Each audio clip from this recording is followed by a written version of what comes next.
काटी सिल्वे थाना क्षेत्र के अंतर्गत 19 अप्रैल 2026 को एक शव बरामद हुआ था सिपाही नदी के किनारे एक मिलिट्री डेयरी फार्म है उसके पास से।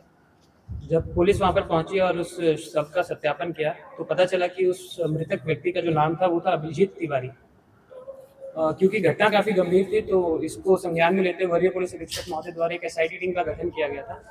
उस एसआईटी टीम में डीएसपी हेडक्वार्टर 1 अमर कुमार पांडे थे, थाना प्रभारी टाटी सिल्वे, थाना प्रभारी नामपुर और टाटी सिल्वे थाना के अन्य पदाधिकारी मौजूद थे। जब इस एसआईटी टीम के द्वारा जगह जगह पर छापेमारी की गई और जितने भी तकनीकी साक्ष्य हैं और भौतिक रूप से सत्यापन किया गया चीज़ों का, तो 3 व्यक्तियों को हम लोगों ने हिरासत में लिया, जिनके नाम है, एक का नाम है विशाल राम, दूसरे का नाम है तीसरे व्यक्ति का नाम है आकाश सुजय। जब इन लोगों से पूछताछ की गई तो द्वारा बताया गया कि जो मृतक व्यक्ति हैं अभिजीत तिवारी, उनकी जो हत्या की गई थी इन लोग के द्वारा की गई थी। जो कारण इन लोगों के द्वारा बताया गया है वह यह था कि नामकुम थाना क्षेत्र के अंतर्गत एक जोरार स्थित बंधुआ ग्राउंड है, तो 18 तारीख की देर रात ये लोग वहाँ पर बैठ के शराब का सेवन कर रहे थे। उसी समय अभिजीत तिवारी वहाँ पर आता है और वहाँ पर आने के बाद इनसे शराब की मांग करता है। और आपको बताते चले कि जो अभिजीत तिवारी हैं, जो मृतक हैं, वो ऑलरेडी जो आकाश सुजय हैं उनको जानते थे, तो उनसे शराब की मांग की, तो शराब उनके द्वारा दी गई और उसके बाद सेवन भी किया गया। इसी बीच में आकाश सुजय और जो मृतक हैं अभिजीत तिवारी, इनका पुराने से कुछ विवाद चल रहा था, उसी को लेके इनके बीच में वैसा स्टार्ट हो गया दोबारा।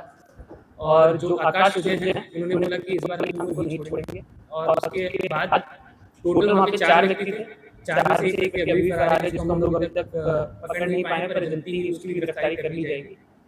जो तीनों व्यक्ति हैं विशाल राम, सनी मीन्स और आकाश सुजय बेग, इन लोगों ने जोरार स्थित बंधुआ ग्राउंड में अभिजीत तिवारी को पकड़ा और गला दबा कर उसकी हत्या कर दी। फिर जैसे ही लोगों ने देखा कि अभिजीत तिवारी की हत्या हो गई है तो लोगों ने पैनिक करना स्टार्ट किया। पैनिक किया गया तो इनके बाद इन लोगों के द्वारा एक षड्यंत्र रचा गया, क्यों ना इस बॉडी को ले जाके कहीं पे डंप कर दिया गया। तो उसके उपरांत इन लोगों के पास में टोटल 2 स्कूटी थी। 2 स्कूटी में उसमें इन्होंने क्या किया कि एक स्कूटी पे आकाश बैठे, आकाश और विशाल बैठे और जो मृतक थे अभिजीत तिवारी उनको बीच में बैठा लिया गया।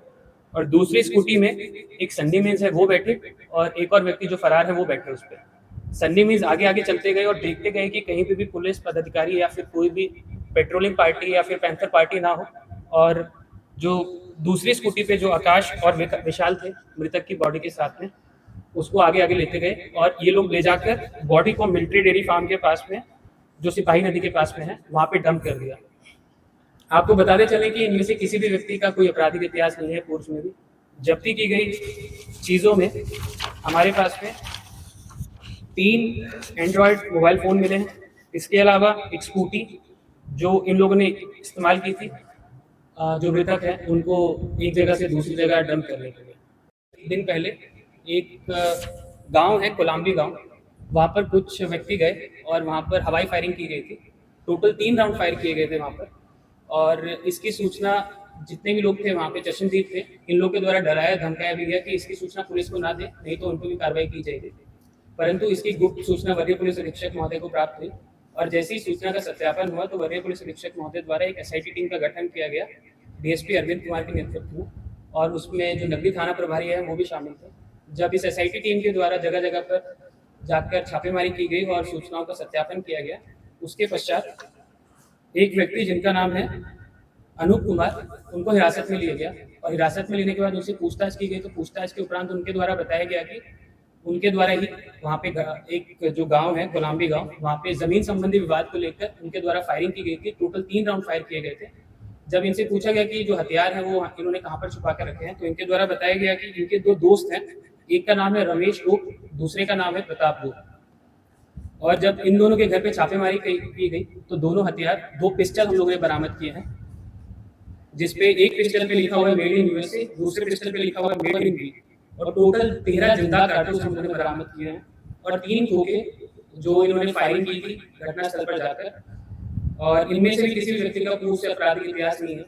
इनसे जब हम लोग ने और गहनता से पूछताछ की तो कुछ चीज़ें हमारे मतलब सामने आई हैं। उसमें सबसे इम्पोर्टेंट चीज़ है कि ये लोग भूख माफिया के रूप में काम करते हैं और जो भी अवैध कब्जा कराना होता है किसी भी व्यक्ति को, तो उसको लेके ये लोग बहुत ही ज़्यादा सक्रिय रहते हैं।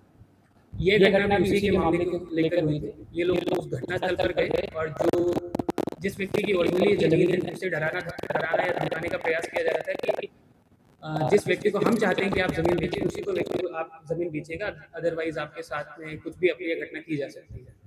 तो अगर इन लोग की अरेस्टिंग नहीं होती तो किसी भी समय ये लोग कोई ना कोई अप्रिय घटना कहीं पर भी कर सकते थे।